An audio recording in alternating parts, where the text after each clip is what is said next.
Amigos y amigas que se sintonizan con nosotros cada semana, que nos escuchan cada semana, que nos hacen los comentarios cada semana, bienvenidos a este podcast de No es hora de callar, el último del 2018. Y bueno, además con un saludo para hacer un pare por unas semanas.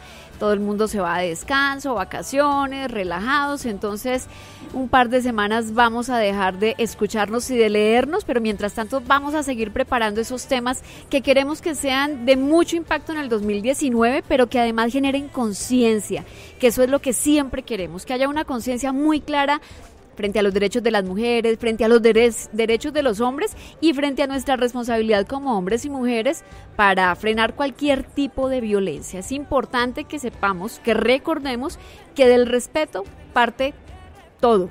Cuando no respetamos, pues no vamos a tener violencia de género, ni violencia contra los hombres, ni esa violencia que estamos viendo en los últimos días o en los últimos meses tan exacerbada en las redes sociales.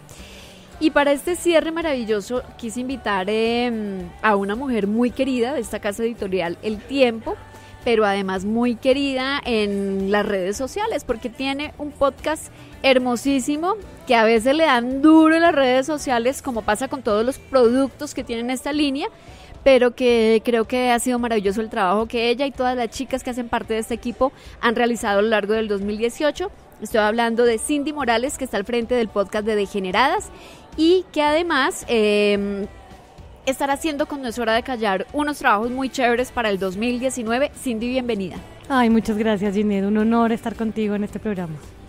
Y bueno, para empezar, Cindy, ¿cómo es eso de, primero, crear todo el podcast, hacerlo semana tras semana y luego empezar a leer esa cantidad de comentarios tan machistas que, bueno, uno dice, uno se blinda, pero hay en algún momento que uno dice, oiga, sí, no hay derecho? Sí, total. ¿Sí? Es difícil hacer el podcast y creo que es porque las mujeres no tenemos todavía esa buena costumbre de hacer cosas juntas, nos cuesta un montón.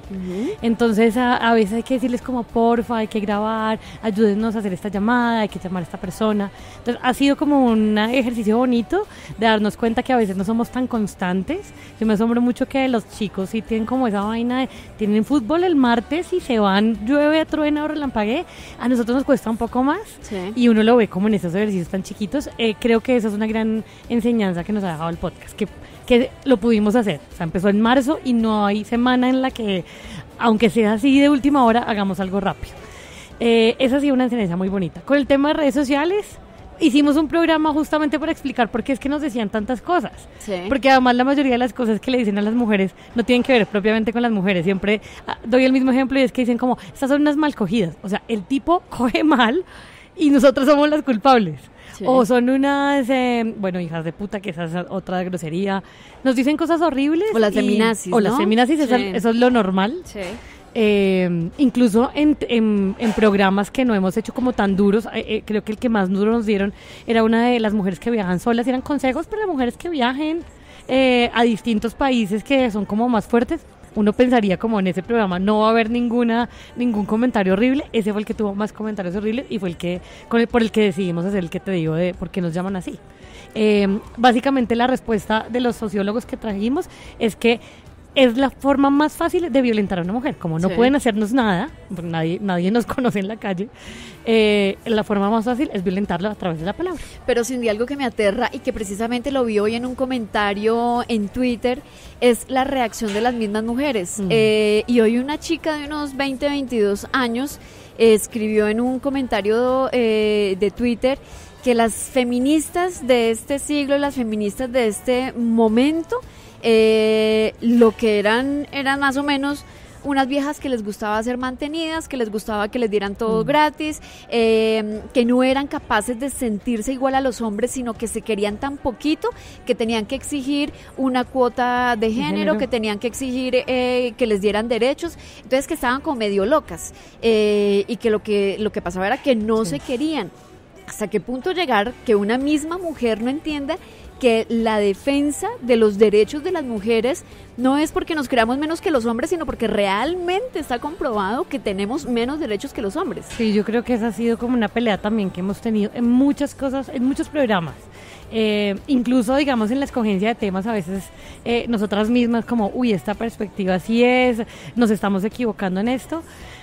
Yo creo que eso es pedagogía, o sea, no vamos a cambiar la mentalidad de las personas tan fácilmente y mucho menos de las mujeres que tienen como ese patrón tan marcado. Siempre lo decimos desde el podcast, y es que nosotros hablamos desde un lugar de privilegio. Las mujeres que salen en el podcast, seguramente el tuyo también, pues son personas que fueron al colegio o a la universidad mínimo.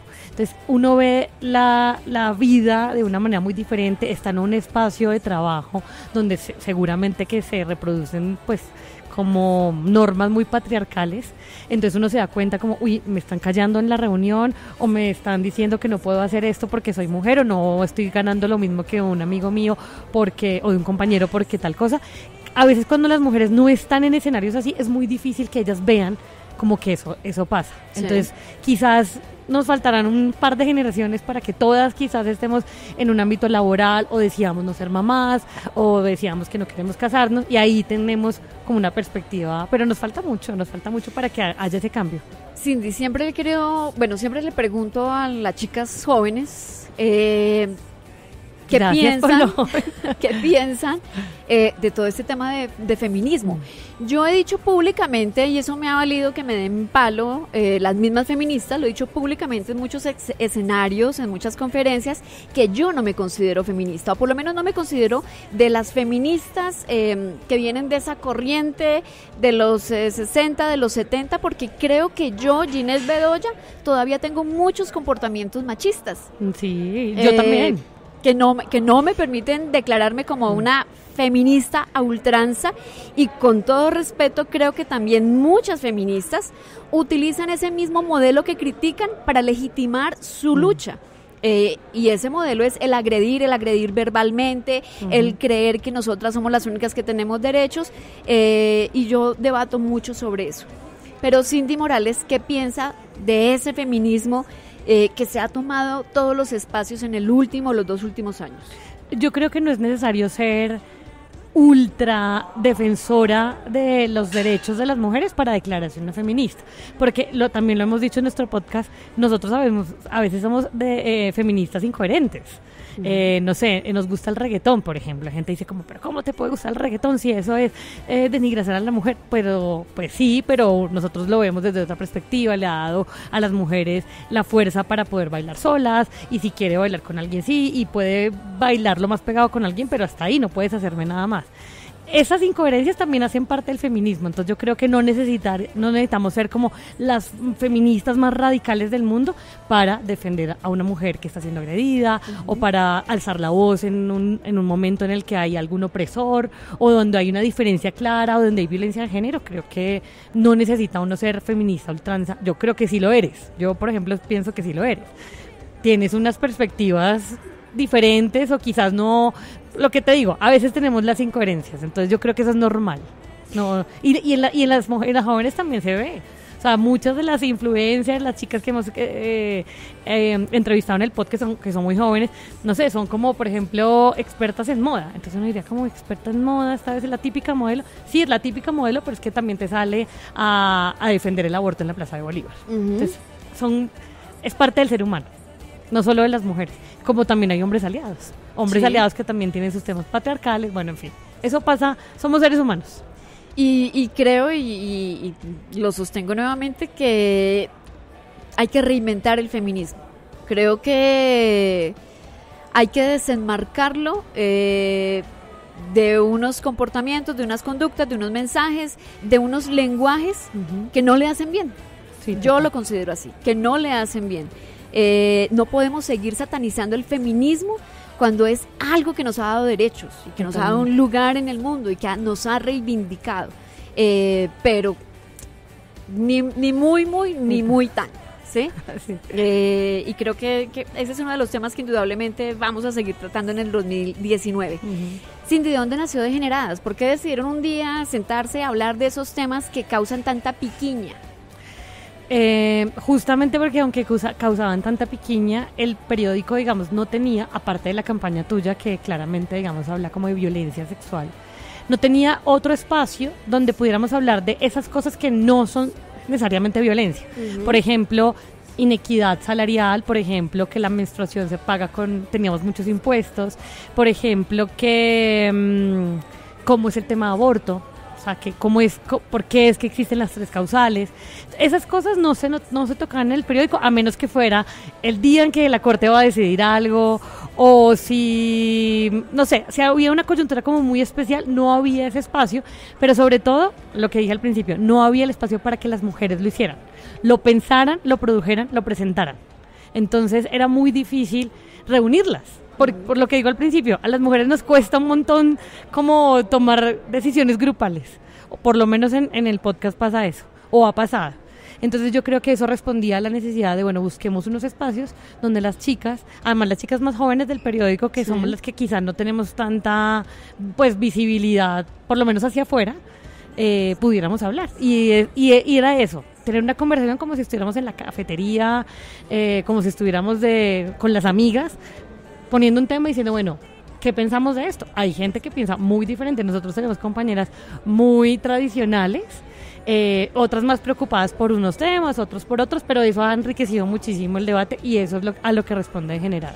Y algo muy importante es que se habla del tema hacia afuera, como Cindy lo dice, prácticamente los únicos espacios que hay para tocar el tema de género son la campaña No es hora de callar, que no solamente se refiere a violencia sexual, sino a violencias contra las mujeres y degeneradas. Pero hacia adentro, Cindy cree que los hombres de la casa editorial del Tiempo sí están conscientes de que esto no es un tema de feminazi, sino de derechos, de ganar espacios. Yo creo que, y a ti te debió pasar un montón, que te preguntan como, uy, si tú ves esto, ¿qué opinas? Entonces ahora nos preguntan como, mira este tuit, ¿qué te parece? Con el tema de Serena Williams, que se me viene a la cabeza, que ella tuvo ahí un tema en el US Open, hablábamos con los chicos de deportes, que es una sección bastante masculina. Como, ¿tú qué opinas? Bastante machista. ¿Tú qué opinas? Me decían. Y yo les di la razón, les dije, sí, es verdad, ella no perdió por machismo, ella perdió porque le fue mal, estaba estresada, y hicimos un podcast hablando de eso. Es muy chévere porque creo que la gente se ha hecho como que es más consciente de sus actos. No ha cambiado la redacción. Además, el periodismo creo que es una profesión hiper machista. Totalmente. Pero yo creo que la gente ya es más consciente de cuándo va a decir algo, de cuándo va a hacer algo. Además, sabe que recibe un regaño tuyo seguro, o uno le va a decir ¿cómo hiciste eso? Sobre todo, por ejemplo, en el tema de las coberturas normales. O sea, ya saben que no tienen que poner una foto si la chica está violentada, ya saben que el titular también puede ser de alguna manera. Seguimos cometiendo esos errores.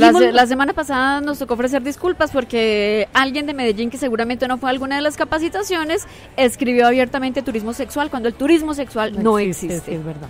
Bueno, pero yo creo que cada vez menos. O sea, si uno mira en retrospectiva hace 5 años, ni siquiera tocábamos el tema. No, era imposible. Era imposible. Entonces, y además yo lo decía hace un mes cuando estuve compartiendo con los colegas del Clarín en Buenos Aires, les decía que a mí me tocó un camino muy difícil para poder posicionar la campaña dentro del periódico, porque me hacían bullying con el nombre de la campaña, ¿no? Claro. Ahí viene No es hora de callar, sí, es que no es hora de callar, y lo tomaban como un chiste, cuando no es hora de callar es una reivindicación, pero sobre todo es un volver a vivir de una persona que fue violentada de la peor manera. Entonces, pues sí, nos falta mucho, pero creo que el camino que hemos recorrido además, ha sido yo creo muy que los importante. otros medios también, pues el país tiene una editora de género.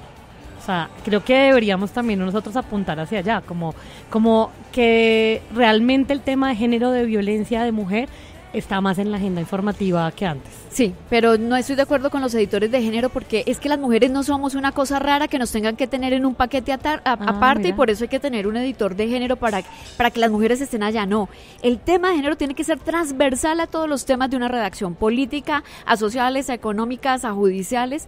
No podemos ser como un pedacito aparte. Y ahí entonces yo no estoy de acuerdo con que haya un editor de género. Bueno, yo creo que el país lo ha hecho bien, pero tienes razón que digamos que no podría ser como una sección más, sino que atravesar a todas las demás. Y en eso estamos y en eso seguiremos. ¿Qué viene para 2019, Cindy? Pues nosotros estamos, el próximo capítulo, que será para el próximo año, va a hablar sobre el tema de paz y mujeres, a propósito de, digamos, este balance final que hicieron sobre cuánto se ha cumplido de los acuerdos en tema de género, que la verdad es muy pobre. Entonces a eso le vamos a meter mucho el ojo. Y además, el próximo año son también elecciones regionales. Entonces vamos a ver en las mujeres cómo va a ser la participación, porque además nuestro primer programa de la primera temporada fue justamente con las mujeres que se lanzaban al Senado. Entonces vamos a ver cómo les va a las chicas, porque además, por ejemplo, en Medellín están haciendo un programa que se llama Estamos Listas, que son solo mujeres aspirando al Consejo de Medellín, diciendo, listo, es mentira lo de la paridad que pasó hace un par de semanas, estamos listas para hacer política de una manera diferente. Entonces a eso le vamos a poner mucho el ojo y bueno, lo que sea, de tema de género sale muchísimas cosas que podemos hacer. Y bueno, y nosotros cerramos el año con 2 proyectos hermosísimos. Terminamos Proyecto Tumaco con un resultado súper satisfactorio, 2 documentales muy hermosos que ustedes pueden encontrar en la página del Tiempo. Pero también cerramos con el proyecto Mi Voz Cuenta. Pueden encontrar toda la información sobre Mi Voz Cuenta también en el portal del Tiempo. El próximo año tendremos noticias con eso. En enero nos vamos a volver a tomar Cartagena.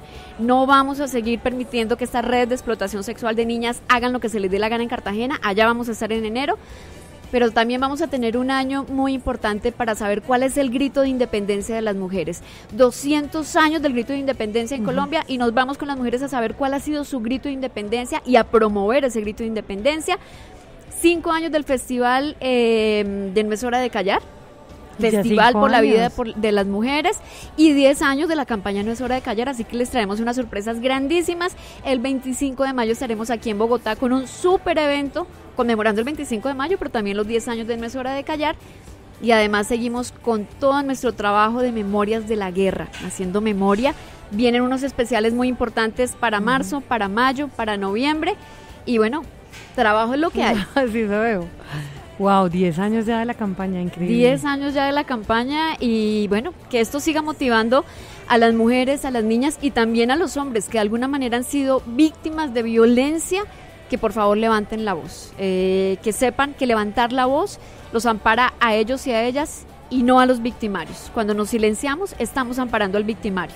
Entonces, les invitamos a eso, a que sigan levantando la voz. Cindy, muchos éxitos en el 2019. Muchas gracias, Gina. Esperamos hacer cosas conjuntamente con Degeneradas. Por supuesto. Y bueno, nos sintonizamos en enero del 2019. Que tengan una feliz Navidad, que tengan un feliz fin de año. Y por favor, no olviden, no es hora de callar. Ese día que tanto esperas, ese día que tu mente dibujó, ese día es hoy. Escucha otros podcasts de El Tiempo ingresando a www.eltiempo.com/podcast.